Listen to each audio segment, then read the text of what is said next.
Hello, hello. Yeah, got it on. All right, let's get started.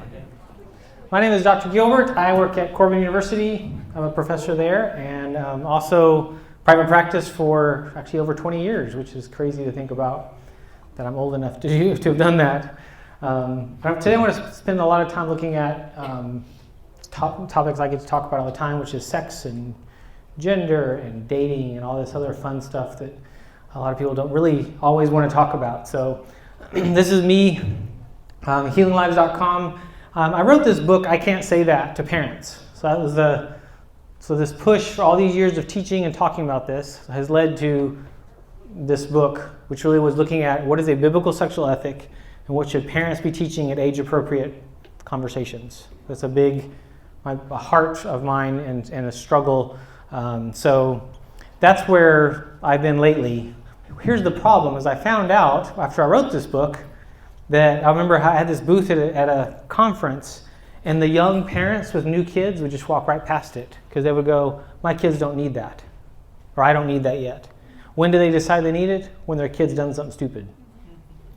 It's like, it breaks my heart, because how do I get this in the hands of young parents, as in you one day? That's my goal. Because what I was finding is a lot of times it was parents that their kid had perpetrated. I work with a lot of homeschool families, and it was when their innocent child who had never been exposed to anything all of a sudden did something. And it's like, yeah, because you can protect for so long, but you need to prepare. So that's kind of what this has been, and also goes into more detail about what I'm going to talk about today. And the tagline is going beyond the talk, equipping your children to make choices about sexuality and gender from a biblical sexual ethic.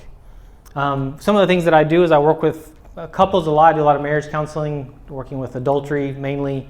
And then I also do a lot with parents whose kids are either transitioning or gender questions, helping them love them through wherever they're at is a critical one. And then also with teens and 20-somethings who are actually transitioning or dealing with gender stuff.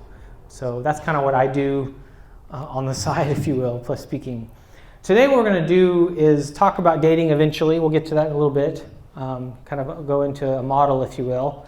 But if you have questions throughout, if you go to Slido and type in PDX, the code, you can actually submit questions.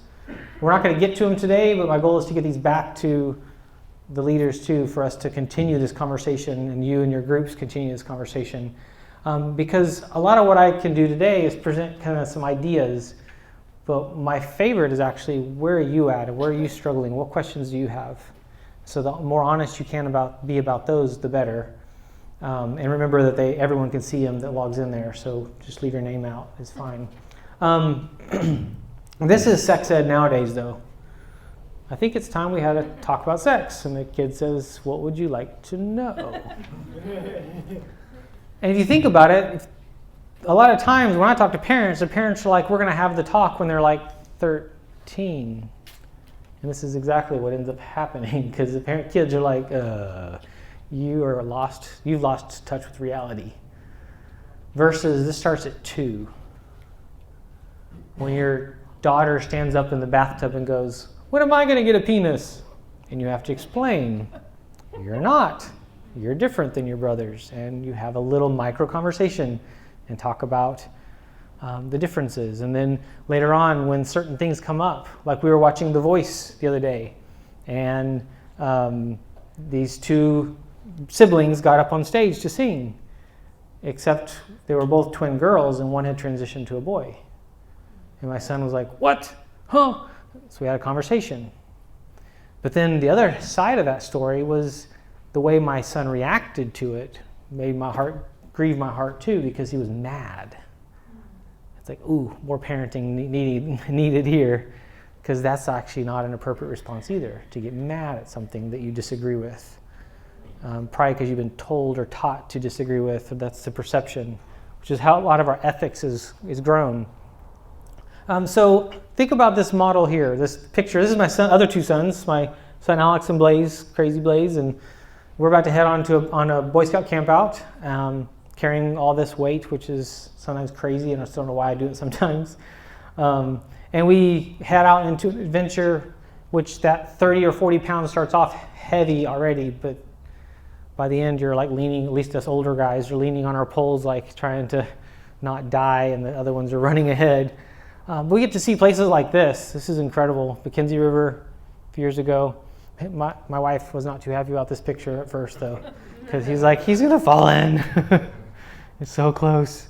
But you get to see some incredible beauty and spend some time with great friends and relationships. I think right there how that backpack could just tip him in. That's kind of scary. But if you think about where you're heading in your adventure of your life, some of you aren't carrying this backpack. This is what you're carrying. Going into the next stage of life, going into marriage one day, the amount of stuff that you already are having to take care of and steward, and not only stuff that are choices that we may have made, but also choices that were made against us, harm. One of my favorite honors is to actually walk through with someone who's been sexually abused and actually deal with that. And I've done it with people in their teens and 20s, and I've done it with 40s and 50s and 60-year-olds. What's so sad about those people I know that are in their 40s who are just now facing that part of their story is it lived in the dark. And the amount of times the husband would go, oh, now you make sense. Because of all these years of not understanding her very well, she seems so foreign, then all of a sudden this makes more sense. Satan loves the dark. He revels in secrecy. And we need to get some of that stuff out. And what I have found working on a college campus, oftentimes I'm that person that someone sits down with and says, I've never told anyone this, but blah. Such an honor. Many of your leaders understand exactly what I'm talking about. You're that first time that you heard someone, or you were safe for that person to share, which is really, really critical. We need those people in our life. We actually need them in our life at every stage of our life. There's never a time we don't. When I think of you, or I think of my college students, I picture my daughter. This is my daughter sitting up here. And her one day needing to talk to someone too. Part of why we do Boy Scouts, the model that we follow is it's under the men's ministry in our church, and it's dads mentoring sons. And it's building a team around all of our boys that I'm, in a sense, vetting that so that when my sons have questions and they don't want it to come to me, they by default will go to one of those dads, and vice versa. That I get to be the one in those kids' lives, those boys' lives, for that hard conversation. Which is, it's an honor again, but it's being intentional in community. For some of you though, the other piece is this right here. This is your mind. It's a mess in terms of the questions you're asking and the theology, if you just use that word. What do I believe? I don't know what I believe, and you're just, because there's so many things being thrown at us, and ideas and concepts and questions that make us feel like we're going to go crazy. We need people in our life that can help us process that. We don't need to necessarily be told. That doesn't tend to go too well. We need to actually process. So one of the things I'm going to do today is kind of hopefully help you kind of see a model of even dating that you, in a sense, take it or leave it. Many, if not almost all of you, are going to do this in some way, and I hope this helps encourage or inform or put some new ideas and questions around that, if you will. I'm going to actually talk to you about this right here. This came up at Corbin this past year, and so we started talking about what is true sexual freedom. A question that our world is asking. So this definition, sexual freedom is the emancipation of sexual expression from arbitrary shackles prescribed by tradition and sometimes even by law. Expression often shunned and ruled against includes celibacy, non-marriage, open discussion of human sexuality in public forums, and community living.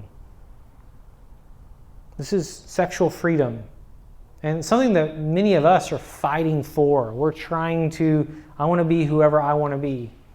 Except, last I checked, I'm not a very good gauge of me. Like, I would actually dare say I'm my worst enemy. Why? There's certain data that I use that helps me make decisions, like my emotions. I haven't known my emotions to be something I can really rely much on in terms of making decisions. Have you? Or this other word, my attractions. Whom I'm attracted to. Too often times we actually, and I use the word data. These are data points that I'm actually constantly collecting data that I make decisions off of. So if I'm making a decision off of who I'm going to marry based off just attraction, well, good luck with that. And the phrase that I use is, good luck marrying well. There's a lot of people that it's like, oh, I'm trapped with them. Yep. Good luck with that. Oh, marry someone that's your best friend, that you cannot not see your life, doing life, all of life with, from hospital stays to mountaintop experiences. And that's the critical thing when it comes to these decisions, because those decisions aren't made down the road when I'm in my 20s or 30s. They're made now through the little things that I do and don't do, and the boundaries I set by my choice, not really anyone else, parents or church or anyone else. It's again good data, but I have to choose. Like this is true sexual freedom. 50 Shades of Grey. If you've seen that show Big Mouth, I'm sorry, because you can't unsee it. It's a disgusting, perverted show on the masturbation monster and all this disgusting. It changes how you view sexuality. Utterly changes it. Yet I'm around teens a lot when I hear them talking about this show and oh, it's so funny, and then this and then happened. They're playing these cards every time they talk that way that show their ethic.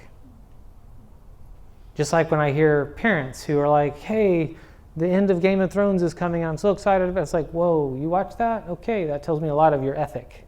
The boundaries you have around certain shows you watch tells me a lot about what you believe. Because it's stuff we're letting in by choice that we need to think about. Why? What's the purpose behind anything like that? Polyamory is on the rise. Pacific Northwest this is normal. Having multiple partners, kind of a family of 3, 4, 5, where there's different relationships, it's a million different kind of faces, if you will. But it's becoming normal. We have Corbin students who've gotten married who are from Portland, who their friends, sometimes some of them have disowned them, just saying, how dare you go do that archaic thing like marrying someone? That ethic. What do I believe? Do I actually have I thought through this? Friends with benefits.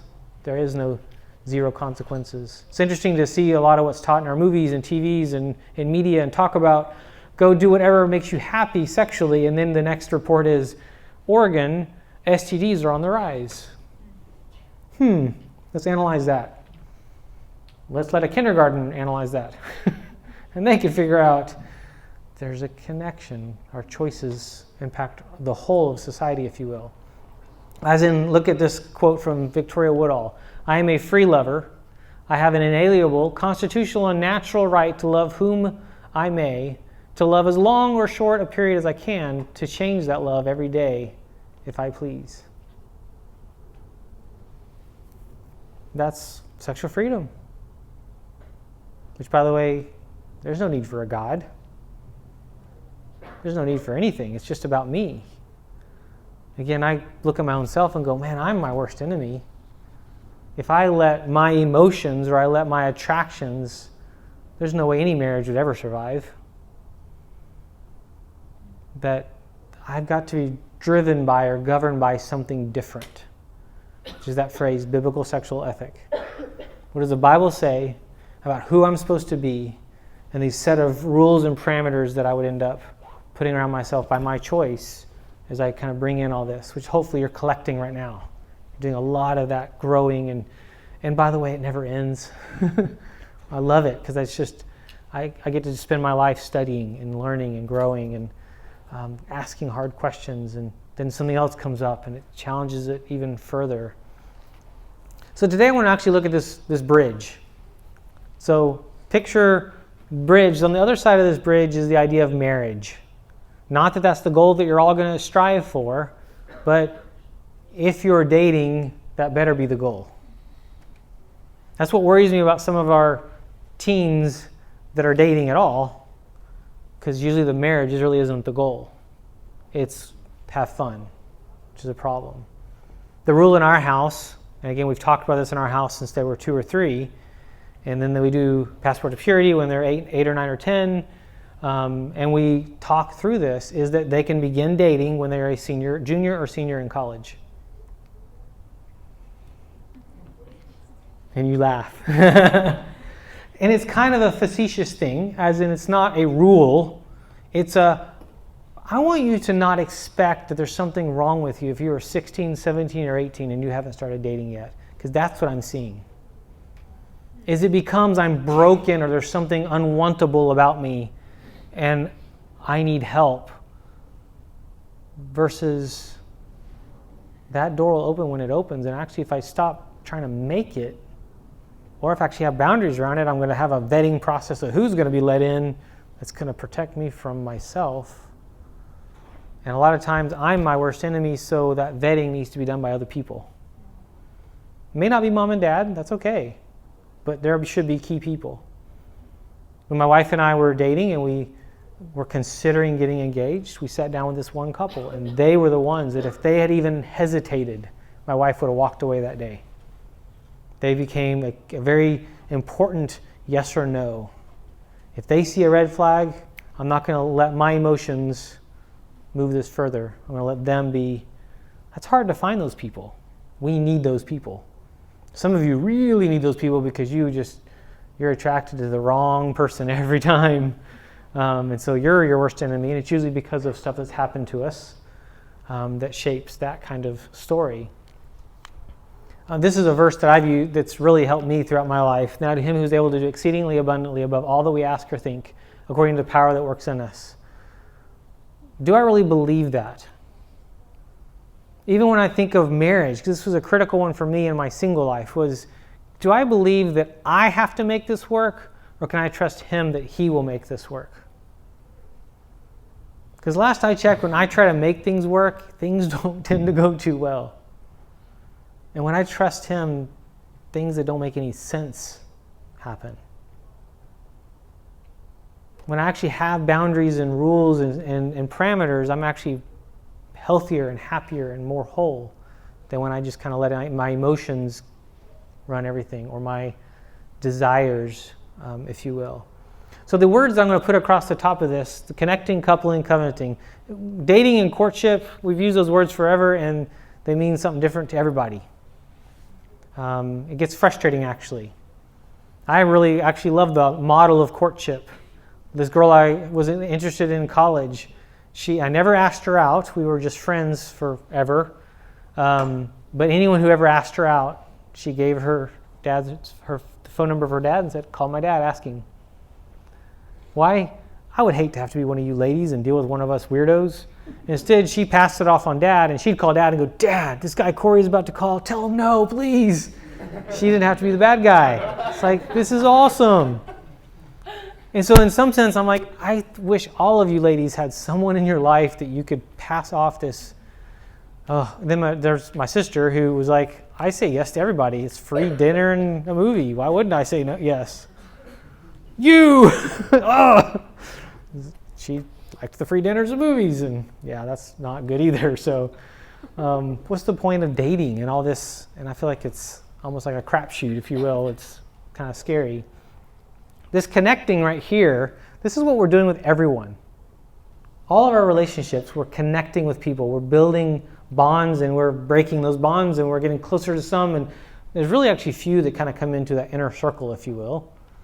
They actually say in a lifetime it's about 4 or 5, which is kind of wild to think of how many best friends we have that really show to not be over a period of time, and how many will stay close. Coupling is exactly that. That's pairing up, and the covenanting is marriage. This connecting is all of our friendships. And then I like these 3 words here to kind of show the bridge. Considering, confirming, committing. Considering are those people you consider going out with, and you kind of take steps closer to. Confirming is like that engaged to be engaged, and then committing is engaged, and then you have marriage.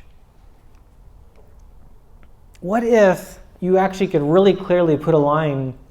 I don't want people going past a certain line in relationships with me. Maybe even just one.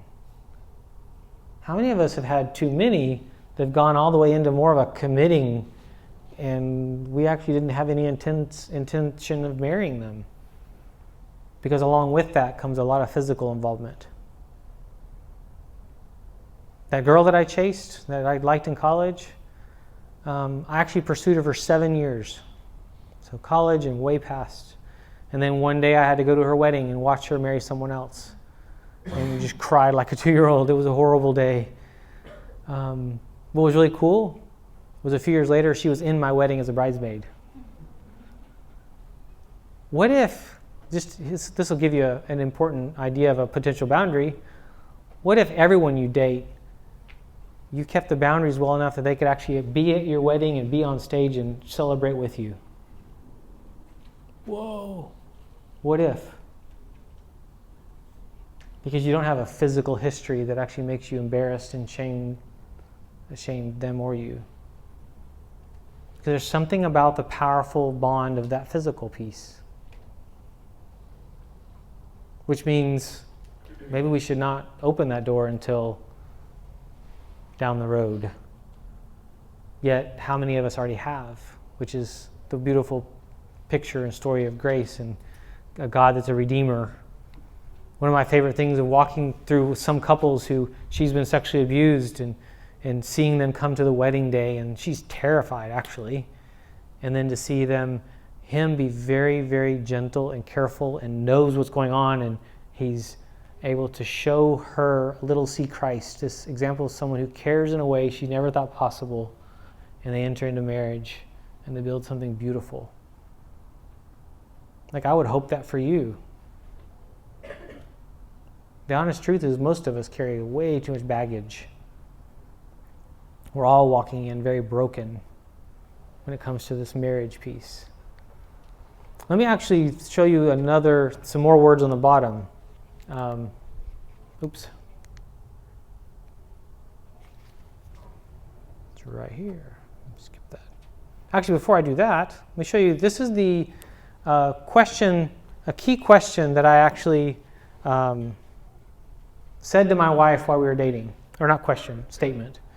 I said, I don't know if you're the person God has for me to marry, but I want you to know that you are the type of woman I would enjoy spending my life with. I like being with you, and I'm open to seeing if this relationship goes somewhere.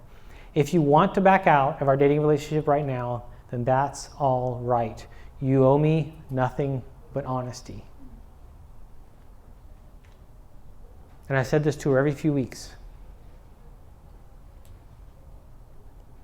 Because this is the opposite of what I see in our culture right now.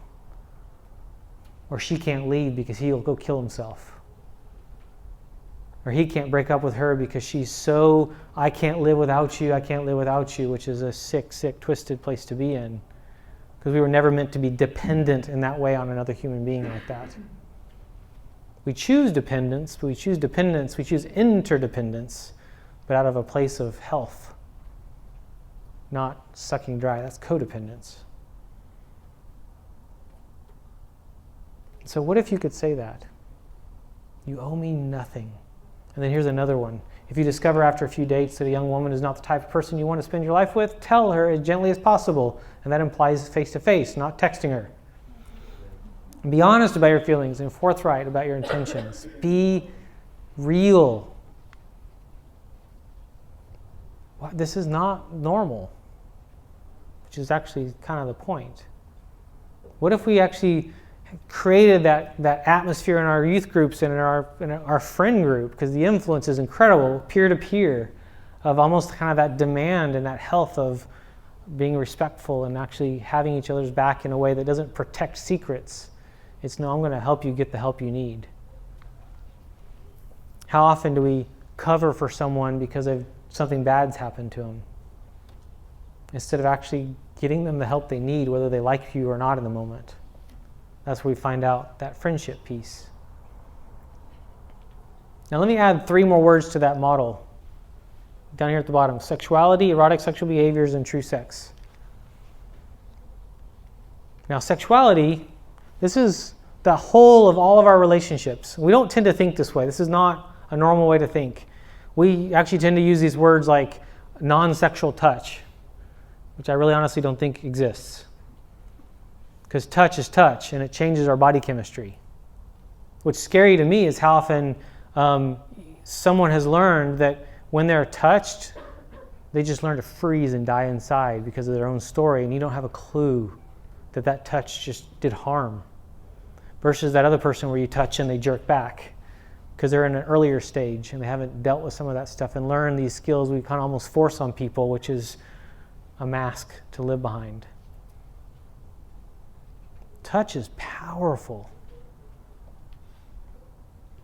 Eye contact, relationship, closeness is so powerful. Yet how often do we live behind screens now? How we play out this sexuality piece, friendship, everyone around us. It's this idea of your masculinity and your femininity. It's something to be stewarded, and it can be used for good or evil. Men, who you are and how you live out your life can be used for good or evil. Women, same thing. And we're doing this in all of our relationships. And I want to use that word sexuality kind of on purpose, because I believe if we actually handled those peer-to-peer relationships better, we'd actually have stronger marriages. And it's interesting to see how we don't really have good friendships well as single, and then we wonder why we're struggling in marriage.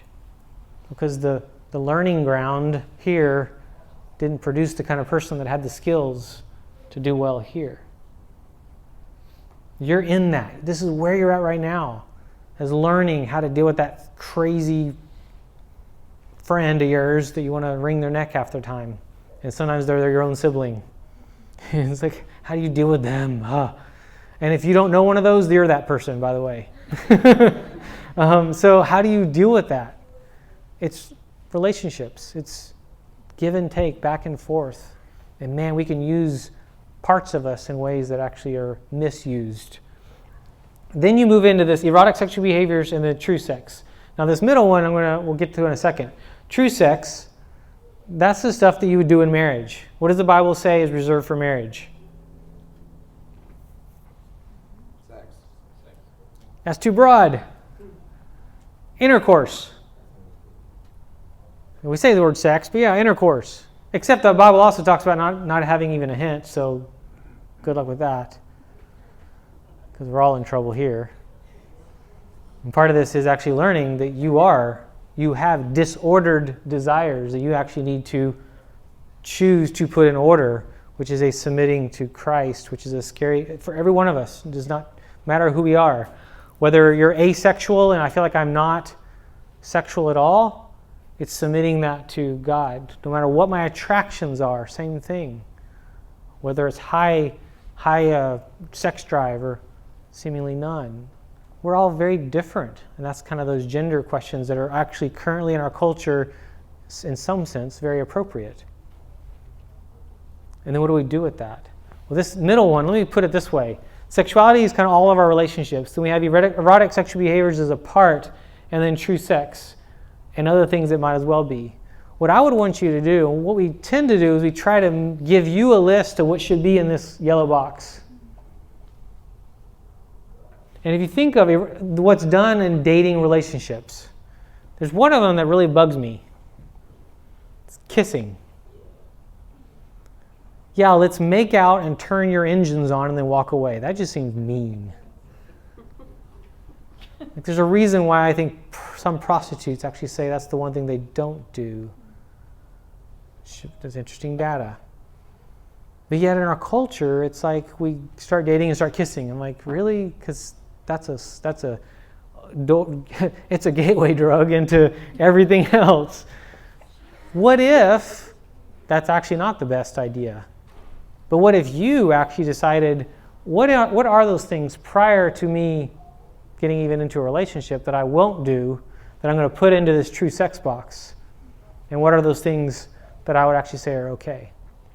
Then, and here's the harder part, in a relationship that is discussed and talked about, versus what I see with a lot of couples, it's pushed and coerced and underhandedly, no pun intended on the hand. Sorry, couldn't resist. It's not okay. The decisions that you make too often are made back here in your unconscious, your non-conscious. And it's the model that I like is to think about as things are kind of rooting around there. I've got these certain pathways, these certain things that I kind of get stuck on. What if I actually take every thought captive? I start choosing, which I actually have choice always. I just tend to let an operating system kind of run and a certain programming run and not think about it. What if I actually choose, consciously choose, engage my prefrontal cortex? There's something powerful there. And then there's another level to that. That's confession, when I talk it out. This is where you need your leaders and you need those close friends that actually will not just listen sometimes, but actually really call you out or ask hard questions. Those kind of people are critical. That's that community that this here is one part of it, but it's pushing that and encouraging that and challenging that your community matters. It really, really matters. So what if you, in discussion and relationship, actually helped move more of this into this idea of true sex? Then, if you think about this, we talk about considering someone and confirming and getting into that engaged stage.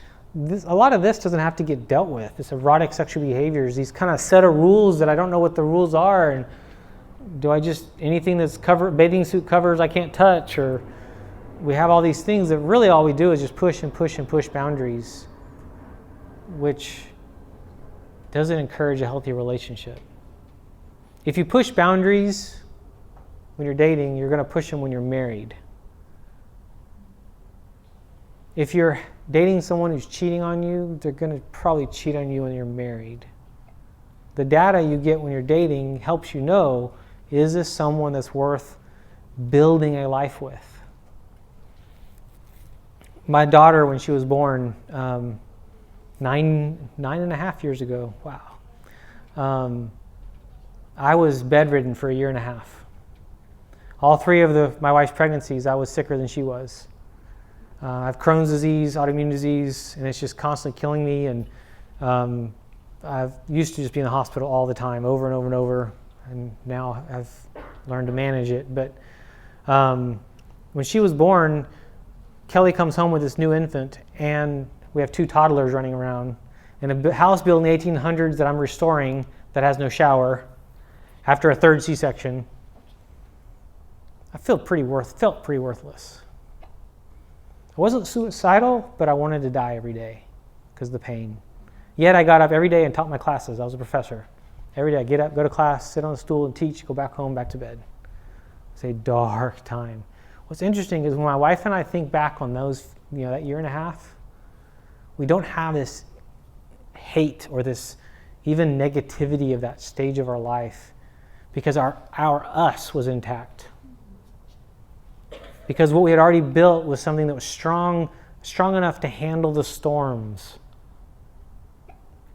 What's funny is before that, I would actually look at the couples I worked with who had actually had affairs and go, I want the kind of marriage I see after an affair. Sounds funny to say. The couples that have been through an affair and survived it and stay together are some of the most beautiful stories I've ever seen. And then after going through that, I look back and realize, wow, we've been through our own trauma.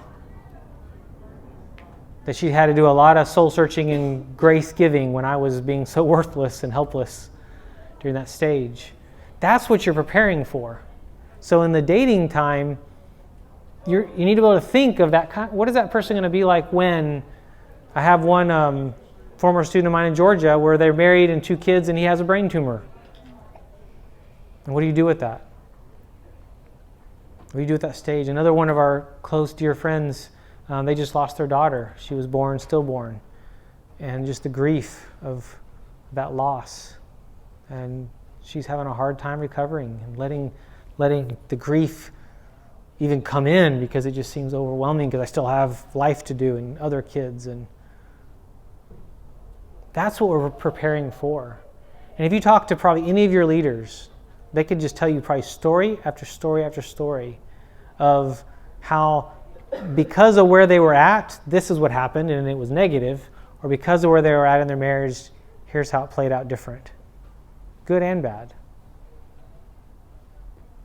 And that's kind of the point of this coupling stage. I would hope that you would actually want as few people as possible to walk across that bridge. So then I go back to when I tell my kids, you can start dating in your junior or senior year of college. It's what's the measuring stick there? You need to be able to handle the next step, which I would say most of us are not even close to that, yes, necessarily. The divorce rate is higher if you get married younger, but it doesn't have to be that. What is the divorce rate? Yeah, the numbers you hear everywhere is 50%. It has never been 50%. I feel like what we've done and what I've even done is we have scared people into not getting married now, your generation, with false data. Shanti Feldon, a Christian researcher in Atlanta, decided to go find the answer. Where did this come from? It was unfounded. It was a guess. I even remember when I was younger hearing 65% in the church. Well, why? Because we all know someone who's been divorced. And so we believe, well, I guess that must mean it's true, that half you in this room are going to end up divorced. Nope. Highest it's ever been was 33%.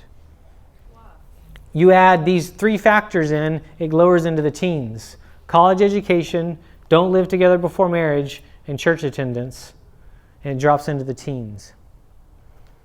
And the fact is more couples than not are actually happy with the person they married, and a lot of what we've listened to is just good old Facebook fake news crap. Who we listen to matters, and it's about you actually having hope for a future versus this, it's a crapshoot, it's good luck, I hope I can be one of the lucky ones.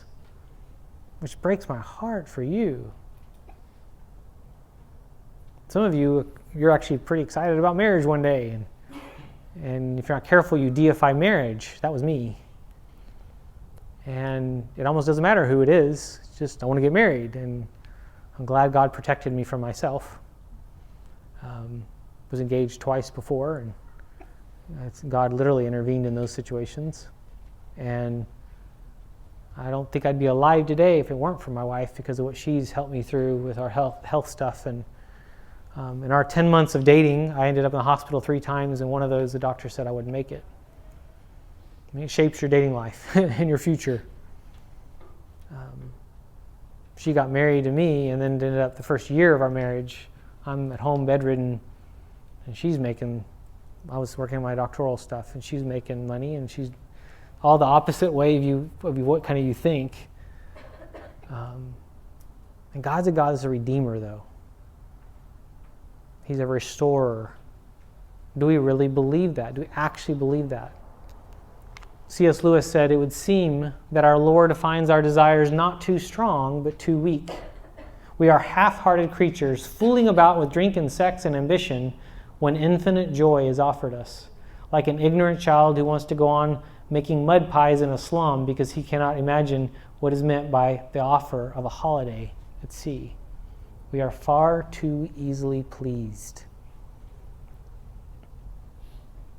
The statistics on when you start dating and getting involved sexually, if you start dating at 12 or 13, it's in the 90+% that you're sexual with many people by 18. And the older you get, that number drops. It makes complete sense. So the younger you are, the less prefrontal cortex, if you will, emotions are driving this. There's, the future gets played out. The goal to me for you would be that you exercise that wisdom to actually have very few people walk across that bridge. And that you are actually able to then build a marriage that you're proud of.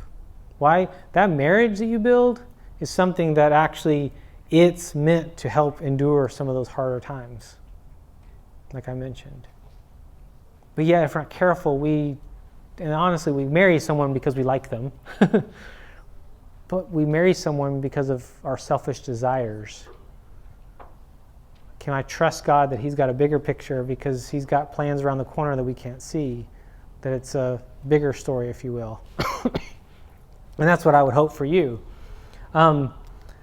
this is what true sexual freedom looks like. Yes, heterosexual marriage. That it's two sexually different people that come together. Because it's not about sex. That's actually part of the problem. We tend to make so much of this about the just sexual gratification, selfish, boundaries, limits, free to feel, enjoy, relax, heal, and hope. I've seen such incredible stories and been with them as I've seen healing of so much pain and trauma because of the person they marry. And the phrase I use is because they married well. They married someone that's a best friend. I've been too often in men's groups where I look around the room and all these men, they have nothing good to say about their wives. This isn't the church. It's someone they have sex with that they can't understand, they can't get along with, they don't enjoy anything else with, and it's void of relationship. I'm like, that's not God's design in any way, shape, or form. That's messed up. But yet, that's what they built. And then the other couples that come in my office, it's like, actually I go to their homes now is the main thing I do, but I'm sitting in their living room talking to these couples, and it's like, this is the marriage you created by your choices. So for us, myself as well, remember, you're the one making those decisions, that you create that crappy marriage, or you create that great marriage. You create the marriage that endures, or the one that's selfish. The one that hides the money, or that's honest about even the mistakes. The one that covers the porn addiction, or the one that fesses up and gets help. What kind of life? Yours is, none of it's written. It's for the writing, what you do next, which is, it's exciting if you let it be. And I would actually dare say most all of your leaders they're your biggest fans in that. They want to see you excel and succeed in incredible ways as well. So what is true sexual freedom? Entering into marriage with as little baggage as possible, and addressing those things that we are carrying and being able to fully enjoy that relationship. And this is what I would want for you, is that you actually have something that you're proud of. The key that I've personally found to people's success in other areas is marriage, which kind of sounds like I'm pretty focused on this one thing. One of the doctors that really helped me, I walked into this doctor's office. I was just hanging on by a thread, my health. He said, this is not a traditional medicine doctor, because all the traditional medicines were killing me at the same time I was trying to fix the problem. It's hard. Autoimmune diseases are difficult. So I walk into this guy's office and he said, there's two things. If you don't have both of these, I cannot help you. Leave. He said, do you have a happy marriage and do you love your work? And my wife looked at each other and just laughed. Duh and duh. Because if your marriage isn't okay, there's only a certain height you can get in your business or in your spiritual life, and in other areas of your life, you tend to just feel like there's something stuck there. And I'd say the other key factor is, if you don't like your work, it actually starts making sense when I talk to teens who look at their own mom and dad and go, why would I want what they have? They're miserable. It's like, so then don't create what they have. Learn from it and learn what you're not going to do. And write a very different story. You know, a young lady who looks at her dad and like, I don't want to be like him. He's miserable. And so they're like, I don't ever want to get married. It's like, whoa, that's a big jump. But I get it. So how do you help even your own friends? I love counseling. That's something I do for a living and love doing. But you are actually, your friends and the people around you's really biggest influence and counselor, helper. Even if you didn't sign up for that, you are. That's why I love teaching classes on counseling, because we're all going to do it. How can you be that person that when they're struggling, you're actually the one that's giving wise advice? That if you don't know the answer, you're like, I'll go look it up. Let's go look together. Let's crack open the Bible. Let's actually look. What does it say? We have access to so much good stuff there. Let's actually use it. And then you become an amazingly wise person at a very young age, which Scripture talks about that too. It's interesting who he uses or who God decides to use. And all the stories you've heard and read, and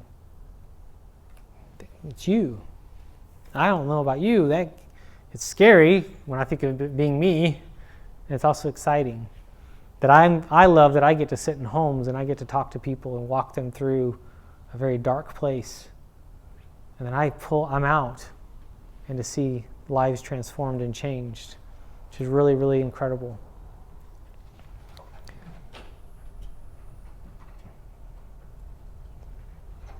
This is my family. That's my wife, Kelly.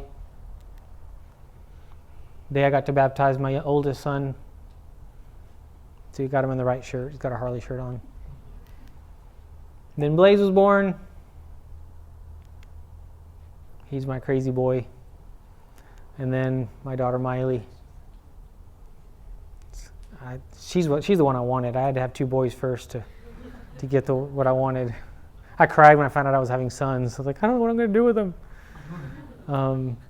And God has a sense of humor because He knows what I needed, because of how it grew me up and changed me in drastic ways.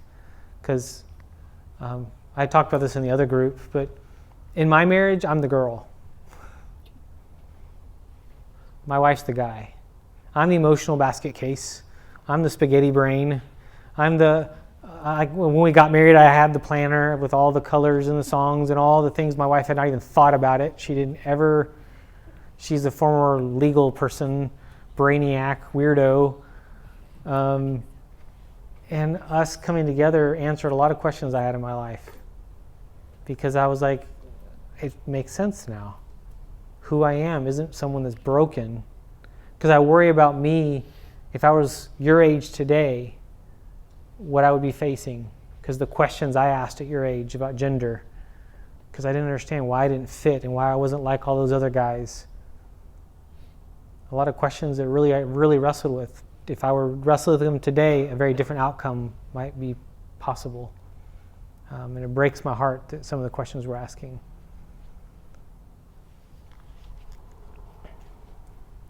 My wife dressed like a biker for my 40th birthday. Then this is our family photo from a few years ago.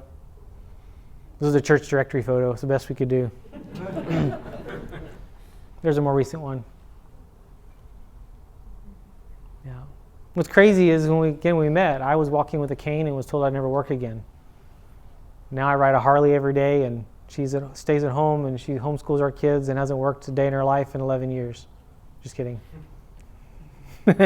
She's like, whatever.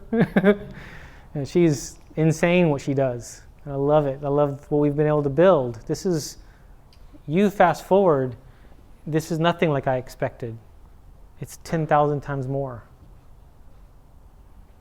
Especially as things got darker and darker. And then I get to do this kind of stuff. Not that. That's kind of crazy, that big backpack. But what's true sexual freedom? Following God's perfect design.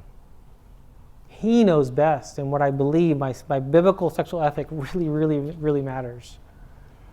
My theology matters. The stuff from what I have heard that you're talking about this weekend. What you believe matters more than anything. My human sexuality class at Corbin that I teach talks through a theology of everything you can think of with the sexual. A theology of masturbation, a theology of contraception, theology of singleness, a theology of marriage, theology of sex in marriage. It's so much fun. But what's crazy is my kids have been attending it since they were 3 or 4. Like one day my 11-year-old was attending and I forgot the topic. He was sick, I think, that day. So it was a theology of masturbation. At the end of the first class, he was like, Dad, can I come back next class? Because it's a 2-part. So he came back the next class to hear the rest of it. And then one day my wife was really curious, what do I teach about a theology of contraception? Because I've been teaching this for years, and she actually came one day years ago to go, curious what you teach. Like, you should be. You're related to me. Yeah. Last thing I'll show you before I end. This was me. Love mullets. I wore my pink coat every Sunday, and I actually usually had a Harley Davidson tie. That one's a guitar tie. I grew up in Chile as a missionary kid. White, redhead in another country, stood like a sore thumb, came to America, senior in high school, and man, I'm nobody. And I all of a sudden realized I was doing everything I could to stand out and didn't understand why. And this was normal. I bought a motorcycle, and there's my motorcycle gear, my purple coat and pink do-rag. I was a mess. Do what? That's that? Style's coming back. Is it? Oh gosh. Oh gosh. Those pink shorts. No, I have nothing of those colors anymore. My wife was kind of in like our second or third date. I was wearing my purple suede coat. And she was like, "Are you hot?" I'm like, "Yeah." She's like, "Can we hold your coat?" I'm like, "What a nice lady." Never saw that coat again. So, again, if I were your age today, what I struggled with at your age, I really worry about where I'd be. Because I was a wreck trying to figure out who I am. If you're someone that's in that place struggling, don't do it in silence. Get the right people to ask questions and to dialogue with and talk this through. Get it out of your operating system. Be able to choose, make conscious, wise choices, but it's something powerful to actually talk it out. Some of the best counseling sessions I ever have, I don't say almost any words. I just do, yeah. Because it's not me. It's sometimes them processing out loud, thinking through out loud for the first time, sometimes ever, what they believe or a story they've told themselves that they, by the end of it, realize that's a lie. So I hope you will make sure you get those people in your life to make wise decisions from a biblical sexual ethic. Well, that's it. Thanks for coming. Bless you guys. If you ever need anything else, let me know. I love it.